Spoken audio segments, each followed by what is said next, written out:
Level 1. The realization. You're not failing. You're just not building. The difference between those two things is everything. You're not where you thought you'd be at this age, not dramatically behind, not in crisis, not in ruins, just quietly, persistently, not quite where you pictured when you were 22 and the future felt navigable. The job is fine. The apartment is fine. The relationships are fine. Fine is doing a lot of heavy lifting and you've noticed. The problem isn't one big thing. It's 1,000 small things running on autopilot in the wrong direction. You eat reasonably well most days and terrible on weekends, and the average tips toward the weekend more than you'd like to admit. You go to the gym when motivation is available, which is less often than it used to be. You read about 2 books a year and spend the equivalent of 6 books worth of time scrolling. You mean to call your parents more.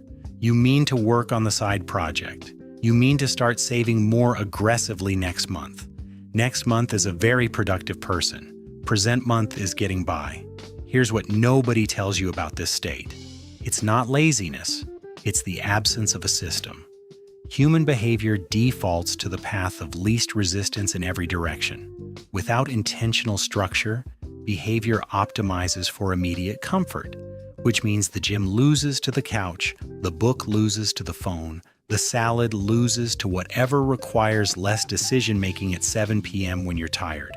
The 1% rule doesn't ask you to become a different person. It asks you to make one small choice differently than you made it yesterday.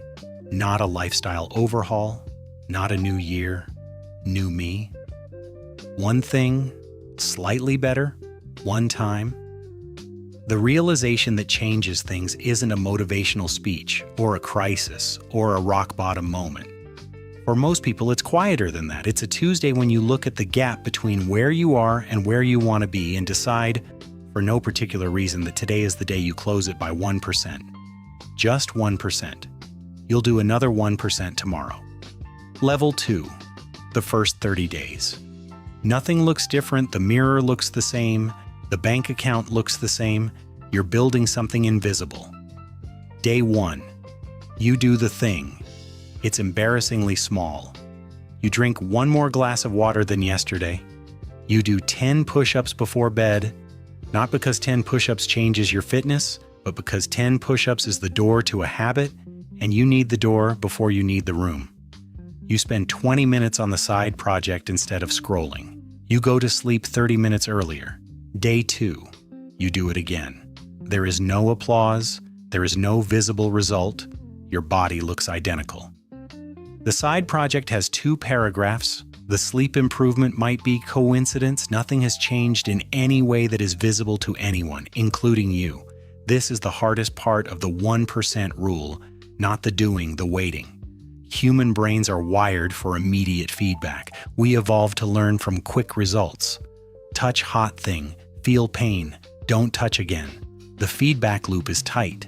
Habit formation operates on a completely different timeline, and the gap between starting and seeing results is exactly long enough for doubt to fill it. The doubt sounds like this: this isn't working. I'm doing all the right things and nothing is changing. Maybe I'm different. Maybe this doesn't work for me. The doubt is lying. Not because it's malicious, because it's measuring the wrong thing at the wrong time. You're not trying to see results on day 14. You're trying to build an identity. You're trying to become the kind of person who does this thing, and identity shifts take longer than 2 weeks, and the evidence is in the doing rather than the outcomes this early. Week 3, something small. The 10 push-ups stopped requiring a decision. You just do them. The 30-minute earlier bedtime stopped requiring willpower. It became the default. The 20 minutes on the project are now 35 minutes, because once you're in it, stopping at 20 feels arbitrary. The habits are not dramatic yet, they're not results yet, but they're building the substrate that results grow in. Level 3, the 3-month mark. People start noticing. Not because you look different, because you act different. You don't rush to explain it. 90 days of 1% better. The theoretical compounding says you should be 2.45 times better at the specific thing you've been improving. Reality is messier than the formula. You missed days, you had bad weeks, the compounding wasn't perfectly consistent, but the direction has been consistent, and direction over 90 days produces something visible. You've read 7 books, not because you set a goal to read 7 books, because 20 minutes a night became 30, became a habit that now happens automatically, and 7 books happened as a consequence. Your coworker asks what you've been reading. You recommend 3 things.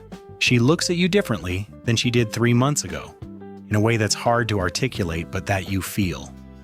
The push-ups are 40 now, not because you decided to do 40, because 10 became 15 when 15 stopped being the hard version, and 15 became 20, and the incremental improvement kept happening because once you're in the habit, the 1% increases feel natural rather than forced. The side project has 12 pages. 12 pages that didn't exist 90 days ago, built entirely from 20 to 35 minutes a night on days when you previously would have been on your phone. Here's the thing about the 3-month mark that surprises most people. The results are real, but what's more real is who you've become in the process of getting them. You've spent 90 days being the kind of person who does these things. That identity is stickier than any single result. The results can reverse. The identity carries forward. People start noticing the change before you announce it, because behavior precedes explanation. You're not explaining or posting about it. You're just different in small ways that accumulate into a person who feels more intentional than they did in January. You don't rush to explain it. You let the doing explain itself. Level 4. The compounding becomes visible. 6 months in. The math starts looking different. One improvement is enabling another improvement you didn't plan for. At 6 months, something happens that the formula doesn't quite capture. The improvements start crossing. The reading habit built vocabulary and mental models that made you better at your job in ways you couldn't have predicted when you were doing 10 push-ups and drinking extra water. The better sleep made the morning workout easier, which made the afternoon energy higher, which made the evening project time more productive. The project gave you confidence that bled into how you showed up in meetings, which generated an opportunity that wouldn't have arrived for the version of you from 6 months ago. This is the part that is genuinely hard to plan for. 1% better in one domain creates conditions for improvement in adjacent domains you weren't even working on. The improvements compound horizontally, not just vertically. Your financial picture looks different too. The 1% better applied to spending decisions, not dramatically, just noticing one unnecessary expense per week and redirecting it, has moved $180 per month into savings over 6 months. $1,100 that simply didn't exist 6 months ago, built entirely from small redirections. The side project is 40 pages. Real pages. With a structure that's starting to look like something. A person you respect reads 20 pages and asks what you're planning to do with it. You hadn't thought about what to do with it. You were just doing the 1%. Now there's something to do something with. This is the moment that motivates differently than motivation does at level 1. At level 1, you're running on willpower and intention. At level 4, you're running on evidence. You've seen the compounding happen. You know it's real because you lived it. The question stopped being, will this work, and became, how far does this go? Level 5. The identity shift. You stopped trying to be better. You became someone for whom this is just how things work. You don't remember exactly when it happened. At some point in the last year, the 1% rule stopped being a thing you were doing and started being a thing you were. The distinction sounds subtle. It isn't. When improvement is a strategy you're executing, it requires effort and attention and occasional recommitment. When it's identity, when it's just how you operate, it runs on autopilot in the right direction instead of the wrong one. The default changed. You read every day not because you're trying to read every day, but because you're a reader.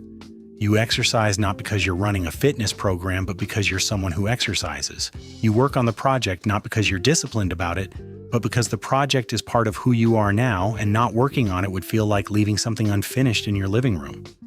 Identity-based habits are fundamentally different from goal-based habits.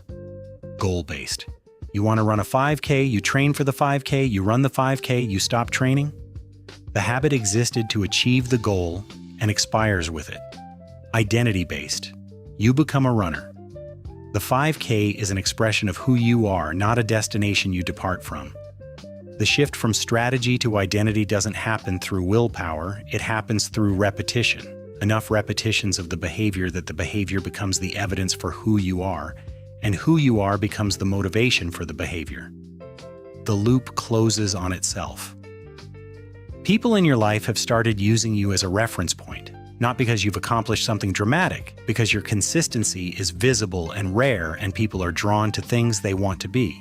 You get asked how you do it. You give the honest answer, I don't do anything impressive, I just do small things I decided to do repeatedly for a long time. The answer disappoints people who are hoping for a hack. The answer is the point.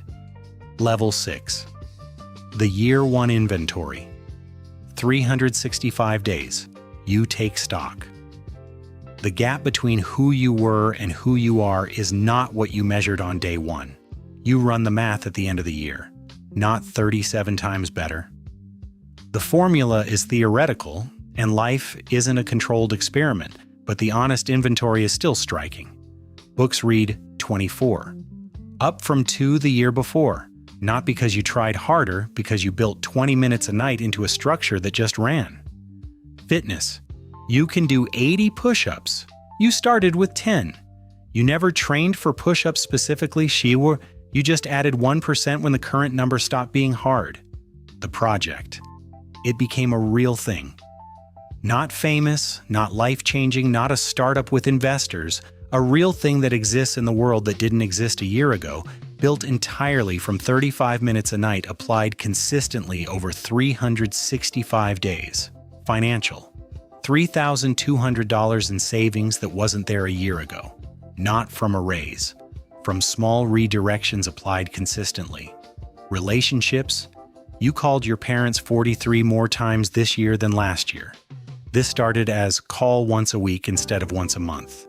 Not a resolution, just a 1% decision that became a habit. The inventory matters not because of the specific numbers, but because the numbers make the invisible visible. You were building something for a year in the absence of daily evidence that it was working. Now you can see the shape of what was built. And here's the thing about seeing it. It changes your relationship to year 2. Year 1 was a hypothesis. You thought maybe this works. Year 2 is a thesis. You know it works. The commitment to the next year of 1% decisions comes from evidence rather than faith. And evidence is a significantly more durable foundation. Level 7. The long game. 5 years of 1% better. You're not the same person who started. The person who started couldn't have gotten here. At 5 years, the compounding is no longer subtle, not 37 times better. 5 years is 1,825 days, and theoretical compounding would put you at numbers that don't apply to human performance, but the real version is still remarkable enough to sit with. The reading habit at 5 years is 120 books read since you started. A library of mental models, vocabulary, frameworks, and ideas that compound into judgment in ways that are impossible to attribute but unmistakably present. You make better decisions than you made 5 years ago. You can feel the difference. People who know you can feel the difference. The project you started with 35 minutes a night became something that earns income, not replacement income, additional income. Built over 5 years of 1% sessions that never required heroic effort, because you never tried to do the heroic version, just the consistent version. The financial habit has built $31,000, not from a windfall, from redirecting small amounts consistently for 5 years and letting the high-yield account and then the brokerage account do the compounding. The fitness habit has made you healthier in ways that are starting to show up not just in numbers, but in how you experience your body. The absence of the low-grade physical discomfort that was background noise for years, the energy that arrives now without caffeine, the way a full workday feels different when you move that morning.